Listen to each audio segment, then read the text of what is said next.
gonna switch back into slideshow. So can you see my slide? Not yet. There it goes. Hi, everyone, and welcome to the SQL Server Business Intelligence User Group meeting today, September 14th. We are very honored to have Pamela Mooney speaking with us. She's going to give 2 lectures, DBA and Training Part 1. We're going to be scheduling the second one early next year. And then Spinlocks and a guy named Fred. We will be having our October meeting. Is going to be an evening meeting online again, 6 to 7:30 on October 12th, and it's on Lambda Architecture with Martin Cattrall.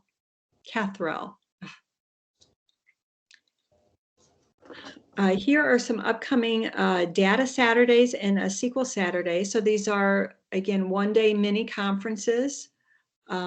Some are virtual and some are in person now, but you can check it out. And the virtual ones don't have any costs involved with them. If it's in person, sometimes the cost is just to cover your lunch.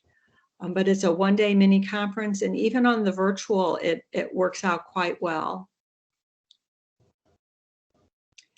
And here's the big news. Past Data Summit is November 8th to the 12th. And there's pre-cons on the Monday and Tuesday. Those just opened. It is all virtual. It is free. Redgate did take over the past platform and is helping to present this.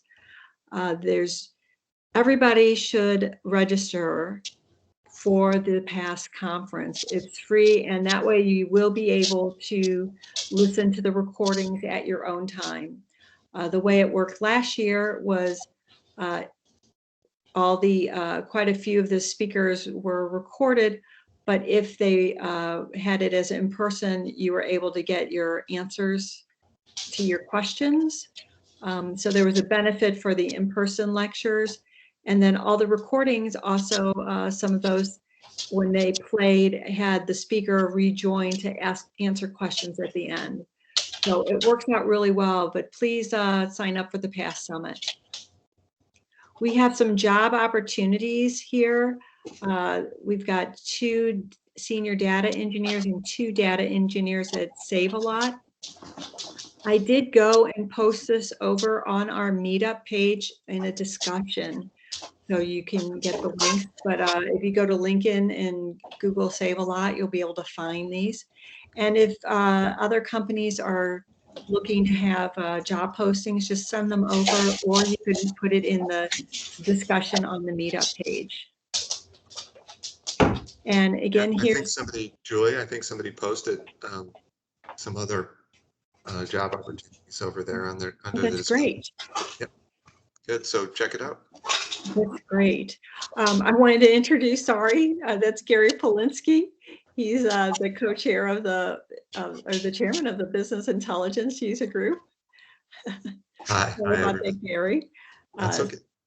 And then this is all about today's presentations, and Pam, she's really helped us out here as a local speaker. We just really always enjoy having her, and she's done the SQL Saturdays for us as well. So I'm going to go back and, there's Gary. Hi, Gary. I'm going to go back and stop sharing my screen so Pam can share hers. We do, within Teams, there is the meeting chat. So feel free to type your questions in there, and Pam will be answering the questions at the end of each session.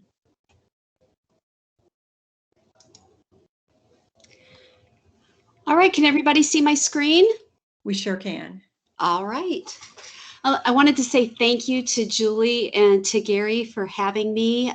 It's always such a pleasure to talk to the St. Louis user groups.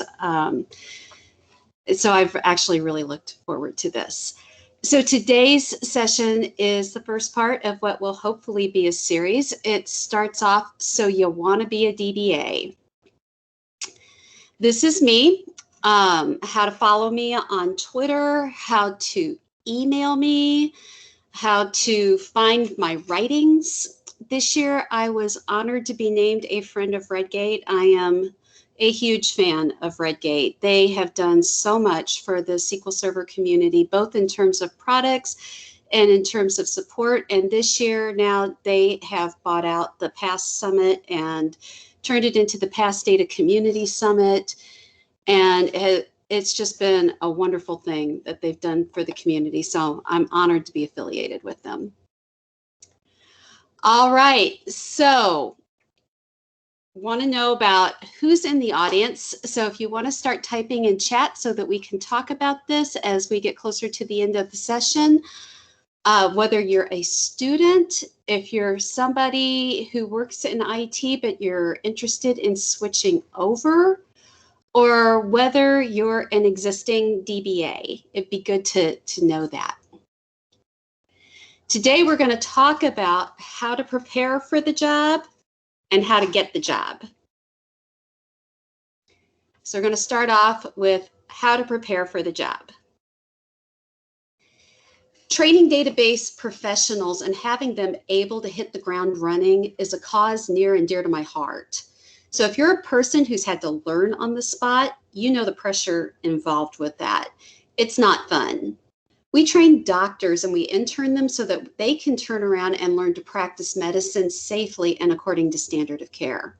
We train our lawyers so that they can be ready to represent their clients. But what about the people who guard the data? Data is the most valuable asset of any business in any industry. We need to be training our DBAs. When I was first trying to get my foot in the door, I had a few people help me. When I thanked them, one said to me, "Someday you'll be me. Pay it forward." This is part of my attempt to pay it forward. So if you're a student or you're new and need help, this is for you. If you're a seasoned professional, please take this, think it over, and improve on it. We need to lay the foundation to produce the best data professionals we know how. So having said that, how do you prepare? Well, you have a lot of choices. And the first one is university. So if you go to university, a lot of the programs will expose you to all the facets of IT, and that's not a bad thing. The more full stack understanding you have, the better. And some employers will see a bachelor's degree as a good thing because you've shown that you can be taught and deliver a professional grade product. That does count for something. Also, if you stuck out a 4-year program of study, it shows a commitment, not to mention that you are willing to invest heavily in yourself and your education. And some universities will offer or encourage internship programs that will let you gain real-world experience, which can either get your foot in the door at that company or will help you toward a different paying job. On the downside, you will get surface level exposure to so many of the aspects of IT, but you may not get much depth on any of them. I've mentored people and I have spoken to university students who were taught outdated syntax and who hadn't progressed beyond simple join statements in school, much less learned how to be a database administrator. Additionally, there are not a lot of programs in universities yet that actually teach you how to be a DBA. There's a large gap between academia and real-world experience that you might find yourself unprepared for. In the meantime, you're racking up a lot of debt. This makes attending university for a job like this a bit of a gamble. You'll need to be hired quickly after graduation to have the best chance of a good job, or prospective employers may wonder why you weren't snatched up already. The longer you go without being hired, the more outdated your education becomes. Your chances of being hired as a DBA right out of school are somewhat low, so you need to be prepared to look at jobs that will allow you to work over into the field or to break in at all, which means you could get stuck in another field. The quality of your education does improve at the post-grad level, though. And of course, all of what I just said is contingent on the school that you attend. So that's university. Technical school. So the biggest benefit of attending a technical school has to be hands-on education. They also frequently use certifications as part of their programs. You can complete technical school faster and far less expensively than you can a university. Because you've had hand-on experience, employers might be more likely to hire you because they see you as being able to come up to speed faster. However, if you decide down the road you want to go to grad school, you might be starting over from the beginning because your credits may not transfer. That's tech school. Code Boot Camp. So Code Boot Camp is an intensive hands-on experience that's geared to bring you up to speed quickly.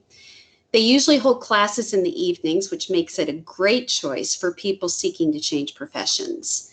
In the better programs, you'll be mentored by someone who's already working and established in the profession and provided with internship opportunities. You'll probably be in the boot camp somewhere between 1 to 2 years, depending on your proficiency level. There's typically little or no cost involved.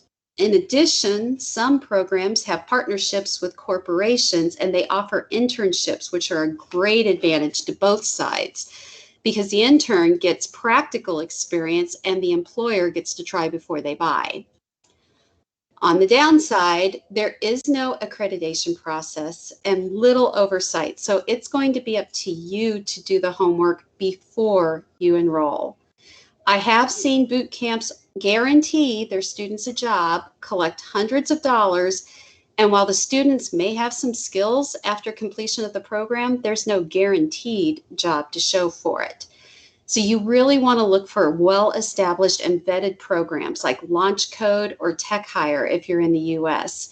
These guys partner with local corporations to provide students with internship opportunities. If Launch Code isn't in your area, look it up and use it as the yardstick that you need to stay and train in your immediate geographic location.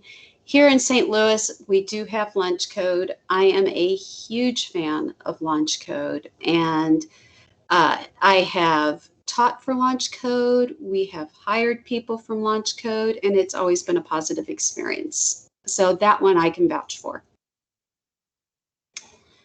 Option 4. Mentorship or career crossover.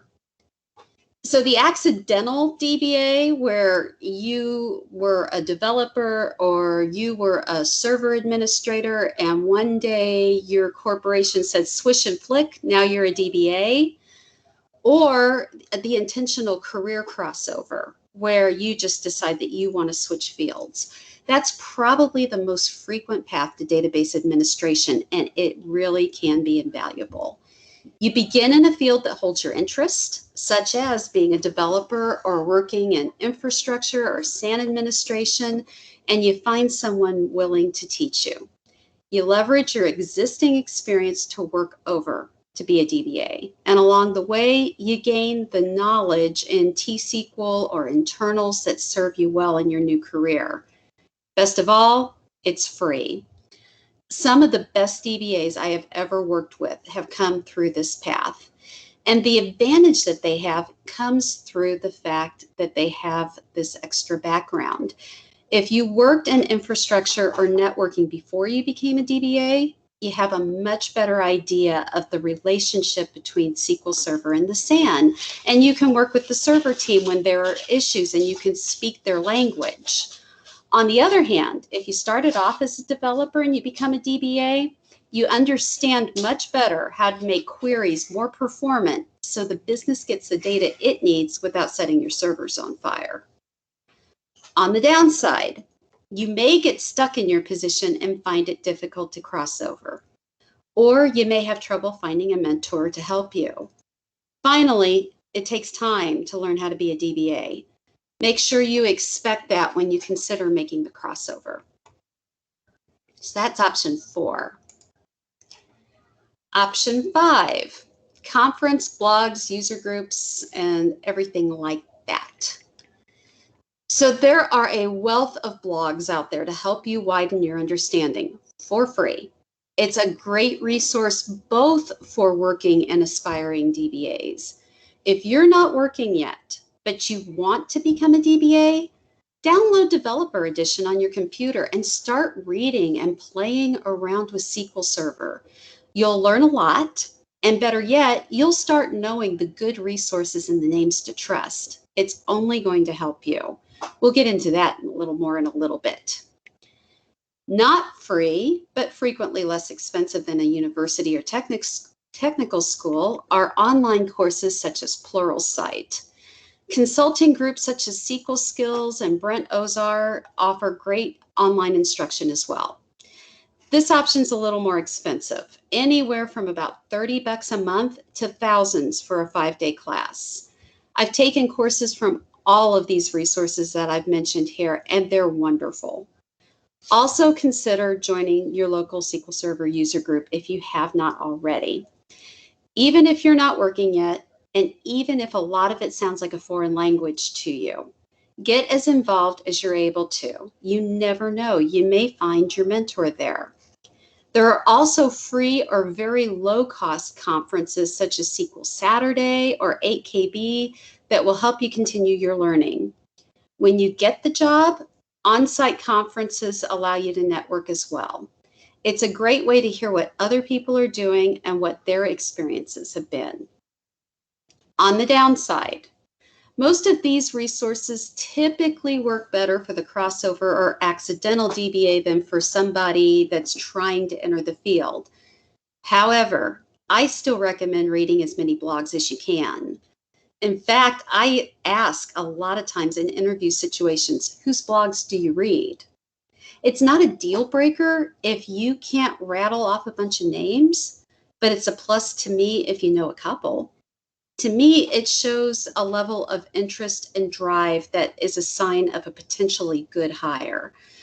The people who write these blogs have something to teach, and they're offering their experience freely. You'll quickly figure out the best ones. Start with the blogs written by the Microsoft MVPs or the old Microsoft Certified Masters, and the more you read, the more you'll branch out and find others. Or reach out to me and I'll happily recommend some to you. So as we've seen, there's a lot of pros and cons to every pathway leading to a DBA career. Every one of them is an opportunity, and there's nothing to say that you have to do just one. You can combine them. For myself, I went to university. I worked at a university, and I was given the lottery ticket of a free education, so it made no sense to pass it up. In fact, I took a step back on my resume, and I took a pay cut to do it. I viewed it as an investment. But at the same time, I was reading all the blogs I could. I set up a SQL Server instance and was teaching myself, and I got mentors to help me get started. So how to get the job? You've done the training, and now you're putting yourself out there, and you're probably really nervous because you've heard horror stories about technical interviews. Let's talk about what it takes to prep for one and how to get through them and what to expect. So you're going to be tempted to apply everywhere, and that's okay. Hopefully, though, you read up on the company when you submit your application. You need to have a basic understanding of what they do and what their vision is. That helps you better understand what you have to contribute. Make sure when you write out your resume and your cover letter and you submit it to them that you've tailored it to reflect the fact that you've done that research. But also ask yourself, does their vision of where they're going align with what you want? Could you be happy in that field? Do you know anyone who works there who could tell you a little bit about the culture and what the expectations are? I mean, for instance, is it a polished professional corporate environment, or is it much more casual? If working remotely is important to you, is that an option? On the other hand, if you know that you're more productive working on site, will they allow that? What makes someone who works at that company successful, and how do they recognize that success? Also look at the company feedback. What do sites like Glassdoor say? Is there a high turnover rate? Are employees happy there? Take some notes for yourself on the company and what you have found out. If you get called for an interview, they're going to be a quick, handy reference to refresh your memory, because I promise you, if you've applied to 20 companies, you're unlikely to remember all the stuff that you swore to yourself 3 weeks ago you would know when they call, and now it's real. But I've never worked as a DBA. What in the world do I have to offer them? Okay, yeah, you're green. You have no practical experience, but that doesn't mean you have nothing to offer. Think about how you have contributed toward the growth of other places that you've worked, even if it wasn't technical. Can you show where you went above and beyond to meet the need of the past positions you held? Yes, the company is going to look at your resume and they're going to immediately see that you're new. But knowing that you can deliver value consistently means something. If you went to school or boot camp, do you have internship experience that you can cite? Maybe you worked in a related field and you have experience with T-SQL or server management that you can leverage. Now, you may have gone to college straight out of school. If that's the case, you're going to have to be a little more creative. Did you do any volunteer work or projects with databases? How can you show your drive and passion for excelling in this field? When I was working on breaking into this profession, I did have a work history, just nothing in the technical field. I had to rely on some great personal recommendations and what I could come up with to show my passion and my ability to be taught. So my capstone project in college revolved around SQL Server and Access. As I mentioned before, I made sure I had mentors to guide me. I bought books. I began reading whatever blogs I could get my hands on to prepare myself. I won't lie. I had to submit a lot of applications before the right opportunity came along. But if it hadn't, I would have found a way to bloom where I was planted, and I would have waited for my chance while I continued teaching myself. Now, when I see someone going out of their way for the love of what they want to do, it gets my attention. And if it gets my attention, I promise you it will get other people's attention as well. Finally, do you have background experience in the company's field? For instance, if you've applied to be a DBA at a hospital, do you have clinical experience? If you're applying to work in the financial industry, do you have an understanding of business practices? Especially at small companies, having a DBA who understands not only SQL Server internals, but who can also speak to the business users in a language that they can understand provides an advantage that could be of interest to the company. Before I was finally hired as a DBA, I submitted an application to write reports to the place where I was currently working at the time. When I got the DBA job, my current employer found out too late about my application, which had evidently gotten lost in the shuffle and wasn't discovered in time. They told me they would have hired me for the new position. Why would they have hired me for a technical job that I had no experience doing? Because I had 5 years worth of experience in that company. They knew me. They knew I understood that industry, and they were hoping that I would be a bridge between the business and the technical. So every little bit helps. There was one time I was helping to interview candidates for an ETL position. And one of my favorite interview questions was, tell me about the most challenging project you ever took ownership of and how you saw it through. I love this because it works either for somebody who's trying to break into the field or somebody with experience. One of the best answers I ever received was from a candidate who told me she was assigned a project that included technology she'd never seen before. A lot of it was proprietary and there was no documentation. The person who had been working on it before had left the company and had been gone for some time. She had a toddler at home. Seeing it through required her to work long hours of overtime for months. She wound up tracking down the former employee who agreed to meet with her and answer her questions for her to get the knowledge she needed. She stuck it out, completed the project, and did it well. She was the one I recommended for the job, and she's excelled at it. Yes, she had technical experience, but so did every other candidate I interviewed for that position. What got it for her with me was her drive. Technical knowledge can be taught. Passion and drive can't, and it's a standout. So do many companies look for and need experienced database administrators? Yeah, of course they do.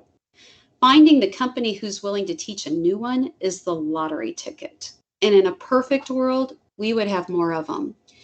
You could easily find that you start off in a related field, forge a relationship with a DBA on site who's willing to teach you, and you wait for your big chance. Or you may find that you have to start at the low end of the salary scale to get your foot in the door and earn your experience. But if you're persistent and you're lucky, you will arrive at the time when you perk someone's interest enough to have a chat about giving you your big break. And that is where the interview comes in.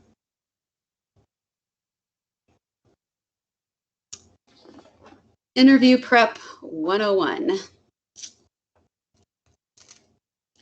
Here is where having a mentor or a friend in the field is absolutely invaluable. At the very least, if you have a friend who can fire off some questions, and if your friend's not technical, make sure they have the answers first, and who will be brutally honest with you, you have someone who's worth their weight in gold. What you're looking for is to be likable and relatable, and above all, please don't be afraid to say, I don't know, especially if you can follow it up with an attempt at a solution. This is where all that blog reading comes in handy. You might say, I'm still trying to wrap my head around troubleshooting availability groups, so I've been reading Alan Hurt's blog to help me. Or, I've never seen the situation you're describing. I'd probably start with Stack Overflow and go from there to drill it down. No one can possibly know everything there is to know about SQL Server, and any interviewer should understand that. However, if you can show them how you think and you problem solve, and especially if they can see that you know where to look, it's going to be a plus. Try to fake an answer and you'll be caught. That is usually a deal breaker, so don't do that. So the type of interviews to expect. Technical interviews are usually a multi-step process. If you understand the steps, it helps you to be more confident as you progress through them. Mileage may vary depending on the company, but here is the general idea. It usually starts with some kind of a phone interview. And the phone interview is the basic getting to know you assessment. You might be asked some technical questions, but usually the purpose of the phone interview is to get an overall picture of where you are professionally, to be questioned about the items on your resume, and to see how well you would fit in with the team. There might be more than one of these, or it could be one conference call where several people are talking to you throughout the course. I'm going to use the word on-site generically given our current situation. Nowadays, this could easily take the form of an online interview on Zoom or Teams or what have you. An on-site interview lasts anywhere from several hours to several days. You can run the gauntlet of peer interviews, meetings with managerial staff, time with HR. It depends on who you are interviewing with and what their policies are. They can take the form of verbal meetings, practical interviews where maybe you're asked to diagram pseudocode or to work on an isolated instance of SQL Server to resolve problems you're given, or you might be required to complete online technical assessments. Sometimes the company hires consultants to do the assessment part of the technical interview while they check you for overall fit. Just don't be surprised if the questions get really difficult. They probably want to see where your limits are, and it's really important to them to know that so that they can gauge where you might best fit. You focus on being the calm in the storm and making them love you. But while they're interviewing you, you should be making notes to yourself. You need to also see if you like what you see. You're going to be investing at least a third of each day with this company, 5 days a week, which is time you're not getting back.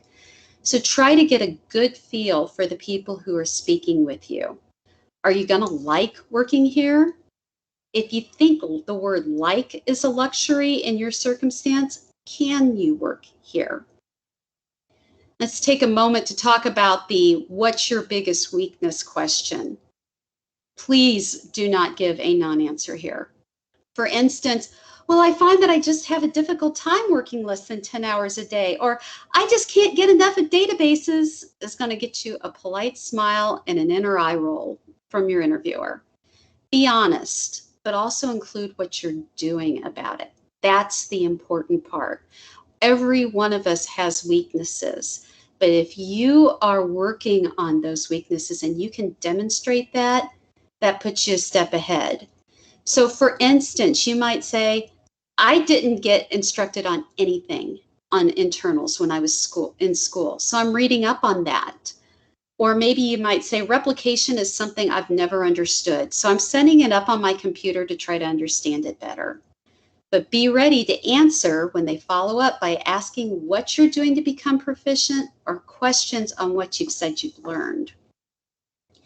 It's really important to understand that the entire time you are talking with the company, whether you are in a formal interview situation or not, you are, in fact, still in an interview. Before I became a DBA, I worked as an assistant to a division director at my company. And a small part of my duties involved welcoming interview candidates and chatting with them while they were waiting to be interviewed and escorting them around the facility to all the different people who wanted to talk to them. Most of these people didn't seem to realize that when they were talking to me, they were still being interviewed. But at the end of the day, my boss, who was the guy who made the decisions, would pull me aside and say, who's our winner? And I would run him down for him. And he would ask, okay, so why do you think that? And I would tell him, well, so-and-so said this, or so-and-so said that. You know, one really good one was I worked in the medical field, and we were interviewing for a subspecialty. And this specialty was the field was so small that we were having to bring people in from Spain and from Egypt. And one of the people that was being interviewed was going to give a talk at something called Grand Rounds. And Grand Rounds is kind of a presentation for all the doctors, and he asked if I was coming, and I said that I usually had a conflict, but I spoke medicalese, but I looked at his topic and I said, I think your topic's probably over my head. And he smiled and he said, if by the end of the time I'm done talking, you don't understand, I haven't done my job. And I told my boss, I said, there's your winner.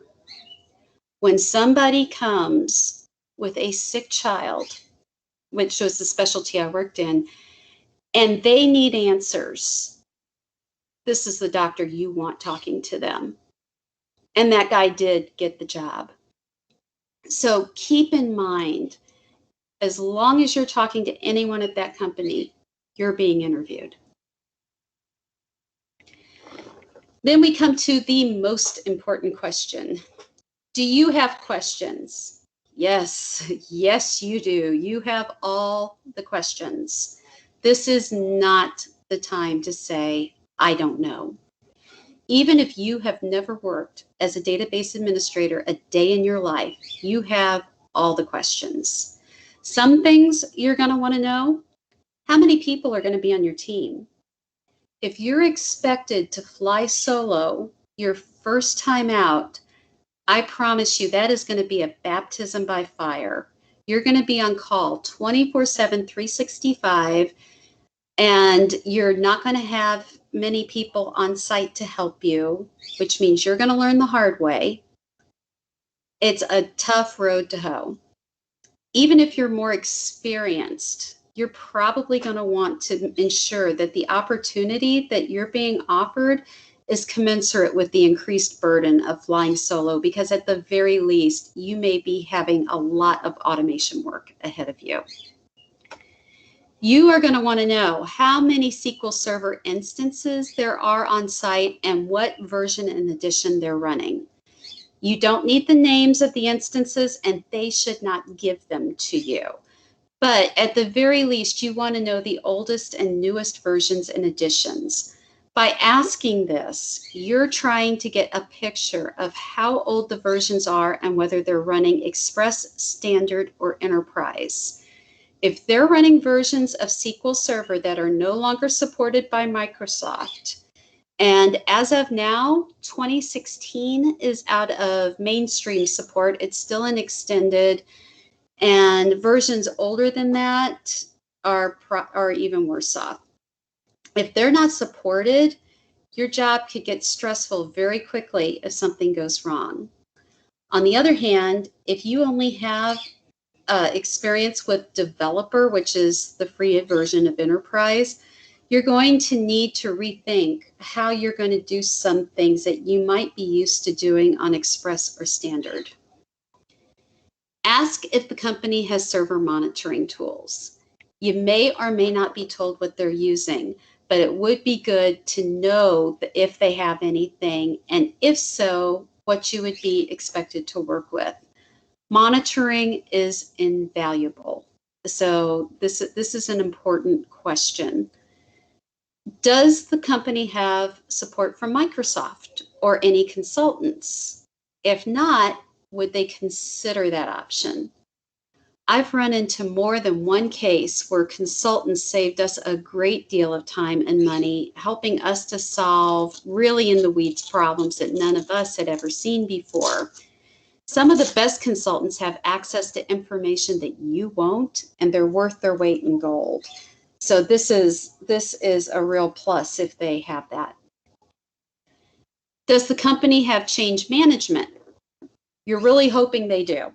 Otherwise, your deployments are going to look like the Wild West, and your job might be more interesting than you bargained for.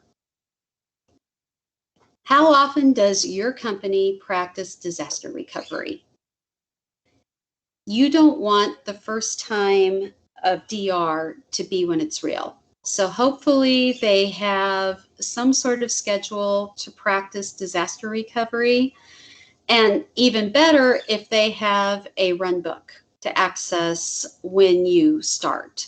If they don't, you're going to look good for having asked, and congratulations, you probably get to be the one to write it if they don't. But that's okay, that's good experience for you. Finally, a thing to consider asking are, what are 3 things that the company would expect of you in the first year to consider your employment a success? Or if you don't like asking it that way, ask them, what does a successful DBA at your organization look like? Then take notes of what they say, because that's your goals list for your first year. All right, the second interview. Now it's getting real. This is frequently your final audition. Sometimes they'll go to a third, but a lot of times it's the second interview. It's usually when the company will take a last look prior to making the decision. By now, you've met some of the staff, and you should have some kind of a feel for the company and whether you might like the people you would be working with. You're probably going to get a rundown of benefits, a few questions, and an offer to ask any other questions you have. Here's a couple of things to consider thinking about. You might say, it's important for me to continue to learn and develop my professional skills so that I can give you my best work. What avenues do you offer for my continuing education? You want to be open-ended and deliberately so. You want to hear what they're already doing, because if they get that the idea of continuing education is important to you, but they don't have anything in place, they might be willing to consider it, but then it could be a while before that comes up, or it could completely fall through at the next budget meeting. So primarily, you're looking at conference attendance at things like past Data Community Summit that's coming up in November, Dev Intersection, or classes like those held by SQL Skills or Brent Ozar or people like that. Right now, some of these are still virtual, and some of them are going to be on-site later this year. If the company's budget doesn't allow for travel, see whether it encourages access to online classes, to, Pluralsight, LinkedIn, O'Reilly, things like that. But try to keep it open-ended and let them tell you. If they ask what you had in mind, then you can mention some of these alternatives and see what kind of reaction you get. By phrasing it this way, the company should understand that the process of your lifelong learning brings value to them as well, because this field changes. My husband's in IT, and although he's not a DBA, and he told me before I started that he relearned his job every 10 years. And there is a lot of truth in that. So you don't want to let your skills stagnate. For their part, a company that invests in their IT department is, generally speaking, a good place to work, and it's going to attract good people. If you can, avoid the company that expects you to get your own education on your own dime and your own time. Try to find out if the position is what we call compartmentalized. How do you find this out? Ask what a typical day on the job looks like. So larger companies can have DBAs who maybe do just one or two things. If that kind of specialization appeals to you, then you're in the right place. But if you're a generalist and you want to do a little more of everything, you might need to see if that's available, or maybe you're better off looking at a smaller company. Is working from home important to you? Now is a good time to ask. Once you've finished the interview process, go take a look at Brent Ozar's annual salary survey, Glassdoor, or any other resources that you can think of that would give salary information for a DBA in your geographical area and of your education and experience. If you're green, be prepared to go in or toward the bottom of the scale and work your way up. The more competitive salary will come with experience and proof of your value. If you have the experience, this will help you know if you're being offered a fair salary. And really, once you've been working for 2 or 3 years, you'll likely start seeing the contacts coming up on LinkedIn. So, as my mentor once told me, the money will come, but look for that good initial fit. That's, where you can have the most favorable environment to learn and contribute and prove yourself. When you consider the offer, another thing to think about is how your salary and professional growth will look at the company over the coming years. If you want to be a DBA all the days of your life, how far can you grow there? So, for instance, if a variety of experience is important to you, but you think that you will at least be compartmentalized initially in your new position, will you be allowed a chance to do other things down the road? Is there room for promotion? Or if you're interested in management, which is an entirely different skill set, is there an opportunity for you to do that? With cost of living increases, will your salary offer allow for a long-term relationship with the company? Try to gain as clear of a picture as possible of what your time with this company is going to look like before making your decision. You're going to be spending most of your waking workday hours there, after all, weekday hours, hopefully not just your workday hours, after all. Some companies like to either engage contract workers exclusively or as a try before you buy before hiring full-time employees. Contract work frequently does pay better because they don't usually deal with benefits, although when I did it, they did offer insurance. It's a good way to rack up experience. Contract work is if it's your first foray into the IT field or if you want part-time or full-time work. If it's a contract to hire position, it gives you the chance to try before you buy too. The dream for most is the full-time job. Those jobs come and go in spurts. Sometimes they're difficult to find, but if you have the chance to work at several places and if you get a good reputation, you'll probably find it helps to land that permanent position. The DBA world, especially here in St. Louis, is a small one and word spreads, especially if you're able to be active in your local user group. And you might find that as you give to the people in that user group, you receive as well.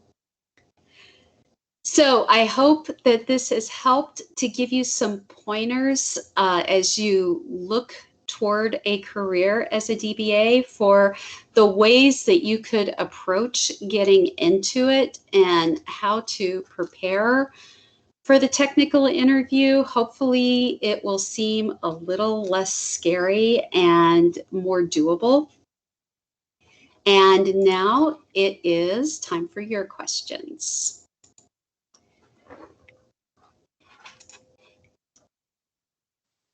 You can either type your questions in or come off mic, if you want to. I will say I agree with Pamela about everybody that you talk to at the company is also grading you and seeing if you're a good fit. I had a situation where I escorted interviewees between the people they were talking to, but I also took them to lunch, took them to dinner, where I found out the person had actually accepted another job and was just looking for a free trip to the city with his fiance, which was extremely dishonest. So it's quite interesting, what you learn. But just remember, everybody you talk to, if they're escorting you around to the interviews, they're also being asked to give their feedback.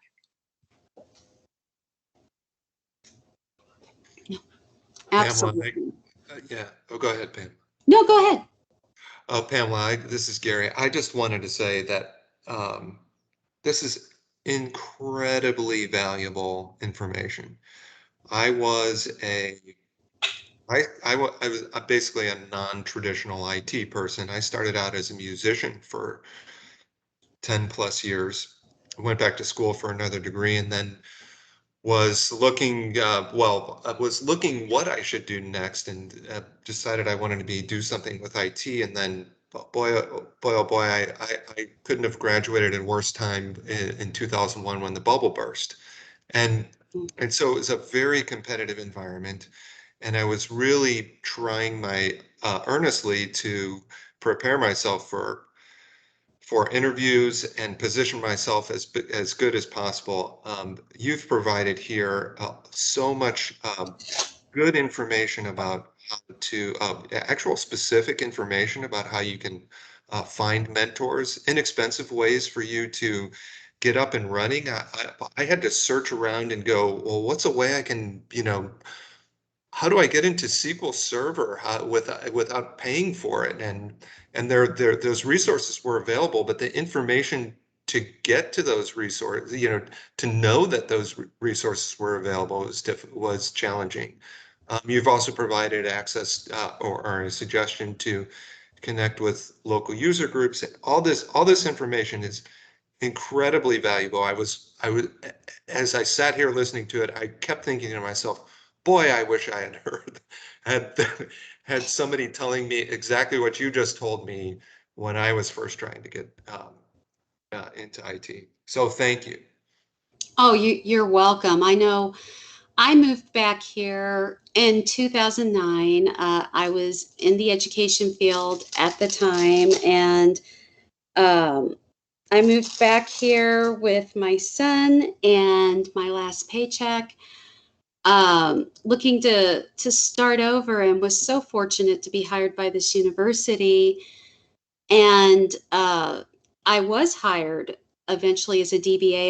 It was kind of funny. I had interviewed at a company for a developer position, and it quickly became apparent in the course of the interview that they needed someone with much more experience than I had to offer as a developer. So I actually cut off the interview. I said, I want to thank you for your time. I've really enjoyed talking to you, but I said, it seems so clear to me that you need an experienced developer, and I can't give you that. So I just want to thank you for your time. And I hung up the phone, and I thought, oh my gosh, I'm in so much trouble. I've got maybe 6 months to get hired. What in the world is going to happen? And I think maybe a week or two later, I got a phone call from that company, and they said, so you weren't a fit for the developer position, but would you consider talking to the DBAs? And the skies opened and the angels sang, and ode to joy was going off in my head, because this was what I wanted in the first place. And they were willing to take somebody green, and I think they thought, we can rebuild her. We have the technology. And they did. And I have been forever grateful. It has become a cause that is very important to me. I really do think that we need, as a SQL Server community, to address this. You know, how do we bring people into this community, and how do we give them the tools to start? There's a lot of tools once you've started. Yeah. But how do we help you start? Yep. Yeah. I totally agree. I don't know how, I don't know if that's how much that's changed in the past, so many years, but at the time when I was looking, it was the information to get started and the resources to get started were scarce. Yeah. Yeah. And it's also looking at, on the resources, well, who do you trust? Like, Yeah. we've been in the community for a while, so we know Brent Ozar, Kendra, Grant Fritchie. We know these names. We know, okay, if he wrote a script, it's probably going to work. Let me do it on my dev system first, versus somebody you don't know from a Stack Overflow. Yeah. But I did want to say, there is a DBA fundamentals group on Meetup that it used to be a former past virtual chapter.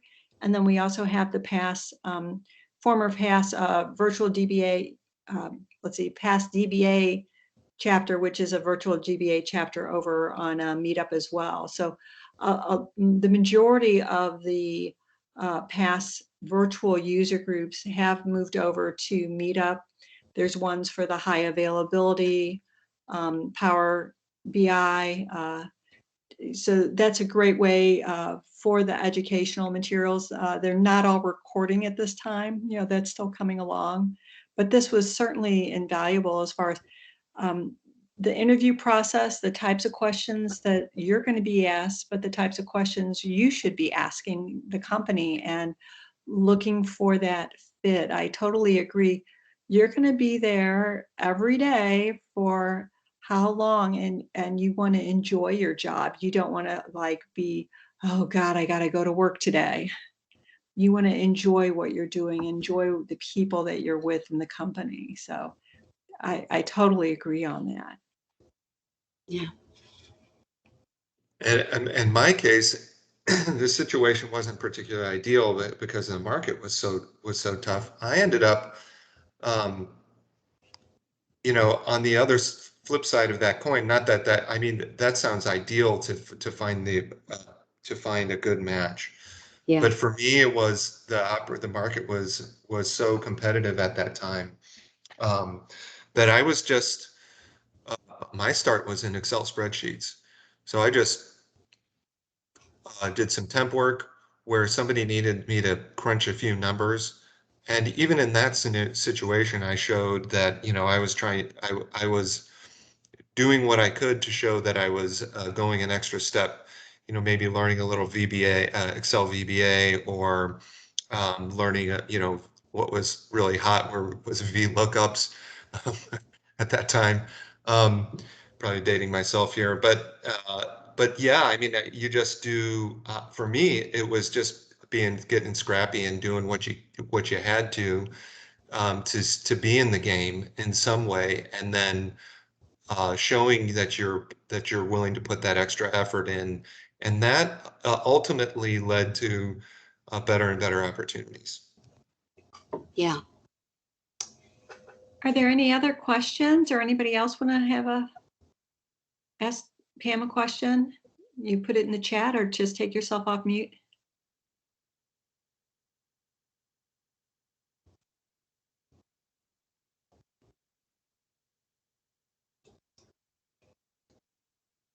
Okay, I'm not seeing anything. Pam, do you still have time to be able to present your Spinlocks? I do. That's great. All right. So the second topic is Spinlocks and a guy named Fred. Because if you're going to learn something that is not in the weeds but below the sod, I think it needs to be relatable. We've already talked about how to get in touch with me, so I'm going to skip through this slide. All right. Once upon a time, there was a guy named Fred. Fred was a DBA who lost his job during COVID. Fred needed a job fast. The only employment he could find was working for Acme Shop and Ship Deliveries, where he was getting paid by the delivery. Fred hoped that someone would place an order for groceries soon. The phone rang. It was the home office. The scheduler at the office told Fred, "You're up. You have 30 minutes to get the order to the customer." Fred thought that being a DBA was a high-pressure job. He got in his car and started for Schnucks, and boom, he's hit 60 before the first stop sign. And then he hit the 40, and there was a traffic jam. And Fred sat there for a few minutes watching the grass grow. Finally, Fred made it to his exit and found the store. There was a crowd waiting to get in because toilet paper, hundreds of people. Fred recognized his former coworker Flynn in the mob and stood by him. Schnucks had an attendant there to let only 50 people at a time enter the store because social distancing. Everyone, including Fred, who got turned away, kept trying to get in so they could shop. Can we get in now? How about now? How about now? How about now? And meanwhile, the clock is ticking and the pressure is on. Finally, Fred and Flynn both entered the store. They decided that it would be faster and easier to share a cart since their orders were largely pre-bagged and carts were limited. However, Fred also had to stop at the deli to pick up some sandwiches and sides. They worked quickly. Fred raced to the deli counter and picked up his queue ticket. He waited his turn. Oh my gosh, there's only a little bit of potato salad left. Thank goodness it was his turn. He got the last bit of it to fill his order and he was done.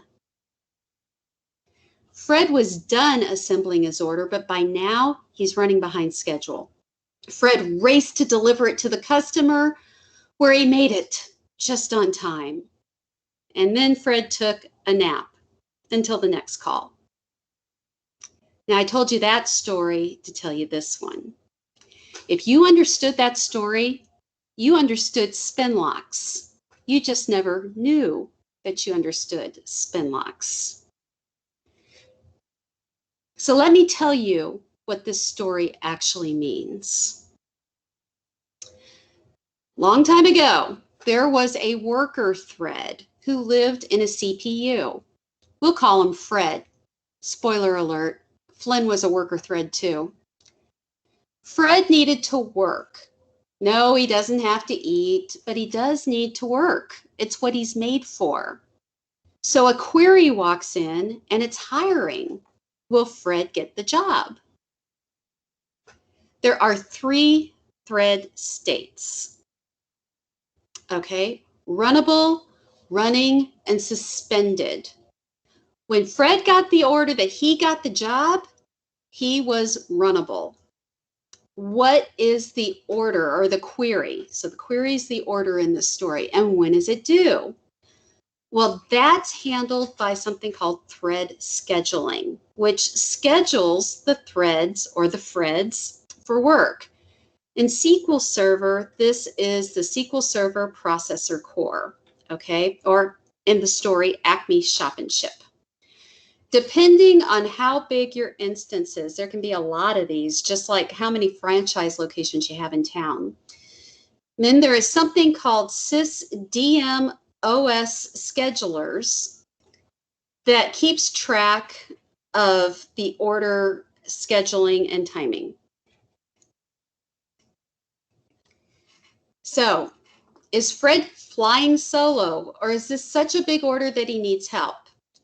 Here we're talking about parallelism, and this is kind of an aside that we don't directly address in the story, but just to let you know, in this case, the thread may need help, but the optimizer will plan for it and not actually know if it's going to go parallel or not until execution time. So Fred gets the call, come get your data. He's off and running. So he's gone from runnable to running. He's hopped in the car. He's hit 60 miles an hour before the first stop sign. This is when the thread is using the CPU. And only one thread or scheduler can do this at the time. Okay, so Fred is running. He's headed for the store and he gets caught in traffic. Or the thread needs to wait for a lock to be released. When you have a thread that doesn't have a resource to do what it needs to do, it is relegated to a suspended state. And it's placed on something called the waiter list. There's no order to the waiter list. That thread, or Fred, if you want to think of it that way, will sit there and he will wait until his resource becomes available. When the coast is clear or the lock is released, Fred is runnable and off he goes into the runnable queue to wait his turn.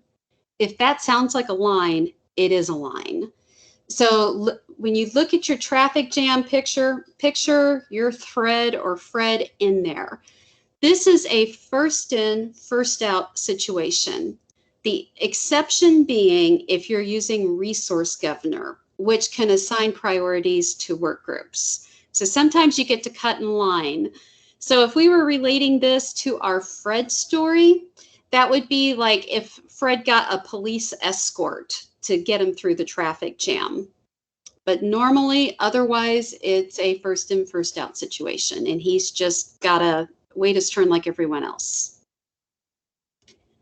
So Fred gets to the store, and now he's trying to get in, but he's got somebody that's only letting 50 people in at a time. And so he keeps asking, can I get in? Can I get in? How about now?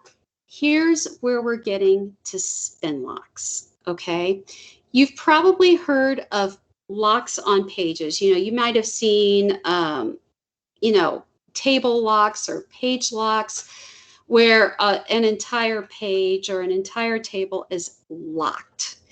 Then if you go down the list, you hit latches, and these are usually in the buffer, to protect pages that are getting loaded into the buffer. Either they're being read and you might see a page latch shared lock, or they're being modified somehow where you would see an exclusive page latch lock, or you'd see an update or a destroy. Those are lighter weight. Down at the bottom are Spinlocks. And Spinlocks are more lightweight than a latch. They are used for things called SQL Server primitives. They are not you access these objects all the time, but not directly. And a Spinlock is about as simple as it gets. It's, do you have access or not? There's no waiting mechanism for this. If the access is denied, the thread will keep spinning until the answer is yes. So any of you who have ever been on a road trip with a child under the age of 6 have experienced a Spinlock. Are we there yet? Are we there yet? Are we there yet? That's a Spinlock. Every time the thread says, how about now? It's called a collision. Okay, SQL Server will keep track of the initial collisions and an overall track of how many occurred. They don't check every collision, but it will check until the thread uses up all of its time on the CPU. The thread has something called a quantum. It has 4 milliseconds, I think it is, to do its job. If it hasn't done its job in 4 milliseconds or that quantum time, it has to back off and let something else use it. So it will spin until it either uses up its time or it gains the access it needs. So that's a Spinlock. That's Fred trying to get into the store. All right.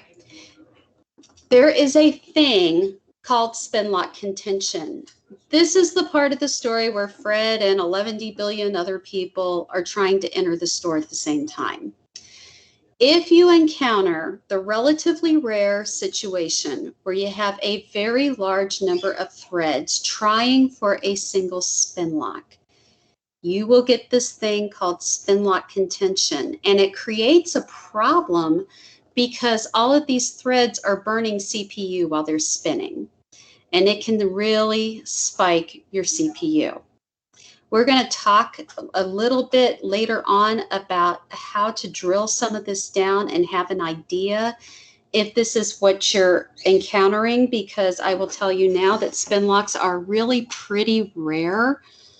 So we'll go through some situations and how to avoid them, but it should not be the first thing that you jump to when you see CPU spikes. All right, so Fred completes his order, but say that Fred ran his full allotted time, he delivered his order, and he goes home. That would be the normal run for a thread or Fred. But what if Fred had just gotten done delivering his order and was told by the dispatcher, don't go home, you're the nearest guy we've got, we need you to run back to the store and get another order with no time to rest. That's called quantum exhaustion. Quantum exhaustion happens when a thread exhausts its limit but doesn't need to wait for a resource to do the job. So it just is allowed to keep running. All right, so how Spinlocks work, or how to get into the store. This is taken directly from a white paper that Microsoft did, but hopefully now you have a little bit of background to understand a little bit of what you're seeing. So they start the spin.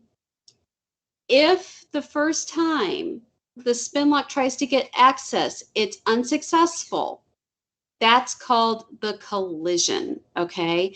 And there is a counter that gets incremented at that point. With the spins, there is a plan made on how long to spin. It will spin either until it exhausts its quantum or until it gets the lock, okay? And it will stop spinning if the spin lock is no longer owned by the thread or the spin limit is reached.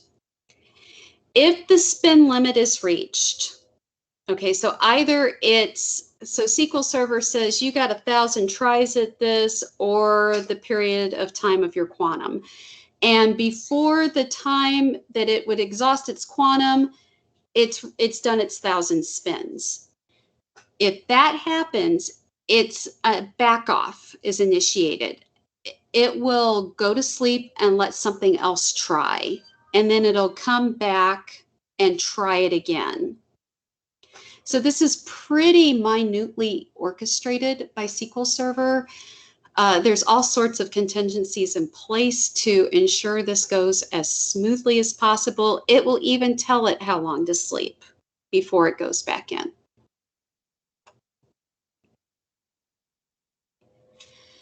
So, troubleshooting Spinlocks. Some of the symptoms that you might see with a Spinlock. You're looking for high CPU, high signal weights on Sos Scheduler Yield weights, which you'll know by monitoring, or you can use Glenn Berry's diagnostic queries to get this information, but you're going to have to keep track of it if you do it that way. High concurrency rates, a high number of spins for a particular Spinlock, or if you're seeing that your CPU and your spins are not what you would expect in proportion to its throughputs. Even with all of this, it doesn't definitely mean that you have a Spinlock problem, but it means that you should probably start looking at it. So how do you do that? Well, there is a thing called sysdmos Spinlock stats, okay? And if you query it, it's going to start giving you some basic information. And here's just a generic query that was run on an instance. This one is from the white paper. Look at the difference between this and this. Now you're starting to get very concerned that that might be a Spinlock, okay? Remember that a back off, where you see this, back offs on your far right, that is when a thread decides to allow other threads on the CPU to execute because it has reached its spin limit. This sleep time column is not real well documented. If you read the white paper, it says, oh, it's related to back off events. I think that the sleep time part is how long the back off interval is before that it can get on and try again. All right, so if you want to test this, not in production, you would clear your Spinlock stats and try again, see if you can reproduce it. There is a thing called DBCC SQL Perf that will do that. What you will do is you pass it the DMOS Spinlock stats and tell it to clear, and it will clear it. Again, not in production. So you've done all of this and you think that your Spinlocks are out of control. So what do you do? So a lot of times the fixes involve calling Microsoft. There are some things you can do to help prevent Spinlock issues. One thing is to use fully qualified names. That keeps SQL Server from having to look up the default schema for the user. And that's related to the SOS cache store Spinlock type. Using parameterized queries and stored procedures make it less work for SQL Server to generate an execution plan, which can prevent another type of Spinlock. Reducing the amount of code needed to perform operations. So you're probably getting the idea. Keep things lean and mean. Make it as easy as on SQL Server as you can. Some Spinlock problems, examples, and symptoms. So there is one called opt-IDX stats. This one occurs when the data structures that are being updated for producing results from DMDB index usage stats When those updates happen, it can cause a spin lock. Usually it happens with a lot of concurrent updates to a table that has a lot of indexes. So one thing you might want to see is how many indexes you have. Can you optimize those indexes? In other words, can you combine them? Because you know that indexes will look at the left-facing field first and then the second field second and so on. So if you find that you have duplicate indexes, that can be one way. Another is to look at how many of these indexes are actually getting used and maybe looking at disabling or getting rid of unused indexes. There is a spin lock called the lock hash, where the lock manager is looking through a list of lock hash buckets for hash collisions. In English, a lot of times this happens with the distributed transaction coordinator. So if you're using linked servers and things of that ilk, it would be more likely to be related to that. There is a link there, bobsql.com, how it works, SQL Server lock partitioning, which is really good for more information on this sort of thing. There's also the log flush and the log flush queue, which forces out completed log block buffers, say that 5 times fast, to disk. So these are for really heavy loads with very small transactions. And that link will give you a lot more information if you really want to go down deep on that.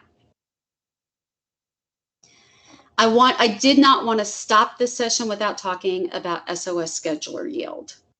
Okay, this is a sort of wait. The thread with this wait isn't actually on the waiter list. It's at the bottom of the runnable queue. These are threads that have yielded, not waited. So this is a little bit of a deceptive parlance to use. There's 2 causes for these. Either the thread is voluntarily yielding the processor. So, you know, SQL Server knew this was going to be a heavy CPU query, so it planned for it. Or it could be a spin lock. The thread's spinning after a collision and maybe it's backing off. It's usually associated with high amounts of CPU. Single-threaded queries can be another cause for this. It can be caused by the thread uses its quantum and yields the processor. The thread waits for a spin lock and is spinning after a collision. But don't assume it's a CPU pressure issue, because as I mentioned, these can be single-threaded processes. So it could be a large scan. If you're seeing page IO latch with it, the pages are already in memory, so the threads don't have to wait for anything. They can burn that quantum limit, so there's probably no spin lock issue there. But if you have long runnable queues where you see CPU pressure, long signal wait times, okay, that's the runnable part, is that signal wait. Or if you're seeing slow processors and slow clock speeds, that could be a spin lock. Okay, so I think we've covered that one.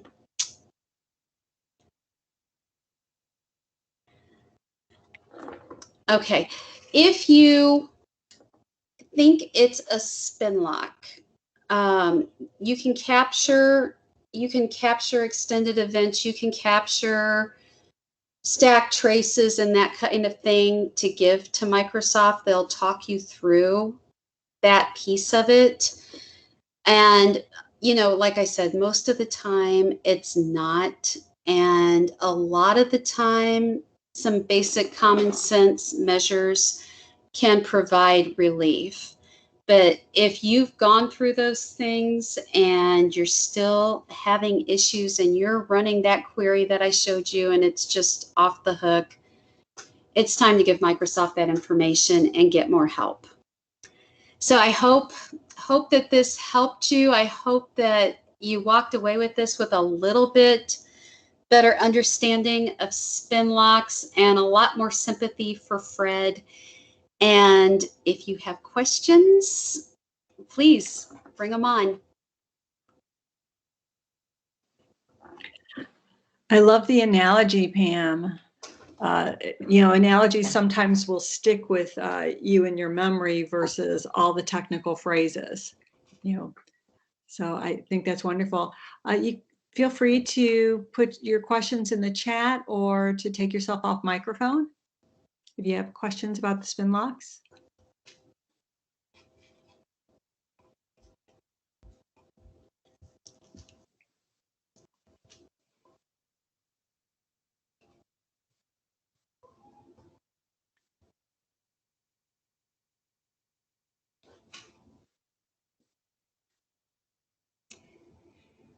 All right, if anybody wants to reach out, I will send the slide decks over to Julie, and it has my contact information. Feel free to hit me up on either session with any questions you have, and I'll be happy to help you however I can.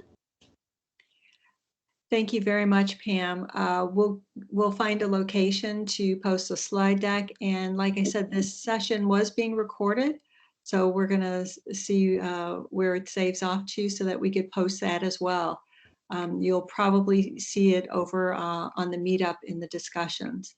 So keep checking back with our meetup page as well as all the other chapters, and hope you'll be able to make us in October. And we'll follow up with Pam to get the rest of her DBA and training lecture as well. Hope everybody signs up for PASS. Remember, it's free and you'll get access to those recordings. It's they have professional development as well as technical topics. It's a great learning opportunity. And the pre-conference lectures, I think, are $200 for an all-day with one of the gurus, you know, like Itzhak Ben-Gan on T-SQL, Advanced T-SQL, or Brent Ozar, or let's see, I saw Aaron, Bogdan, Aaron, I never can say your last name, but there's a lot of great opportunities. But thank you very much, Pam, and we'll get that information posted. Oh, you're welcome. Thank you for having me. Thank you, everybody, for attending. We really appreciate it. Bye-bye. Thank you all. Bye-bye.